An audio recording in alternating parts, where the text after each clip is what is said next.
The word osteopenia really means low bone mass. Well, what does that mean? Back in the early 1990s, the World Health Organization got together for the first time and said, how do we categorize people? We know a lot of people are fracturing, but how do we categorize them? So they said, okay, we're going to measure bone density. We're going to measure bone density in a group of 30-year-old women. 30-year-old women? These are women at their maximum bone mass. Your bones grow through puberty in height. And then after that, they kind of thicken up. And when you're 30 or so, you've largely made as much bone as you're going to make. So if you take a large number of healthy 30-year-olds and you measure everybody's bone density, you're going to get an average value. Some are going to be above average, some are going to be below average, but you're going to get an average value. And that is given a score, a T-score is what we call it, of 0.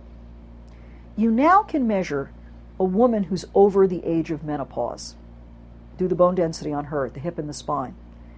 If her measured bone density is no worse than about 10% below that average value in 30-year-olds, which is called a T-score of -1 or better, we say she's normal.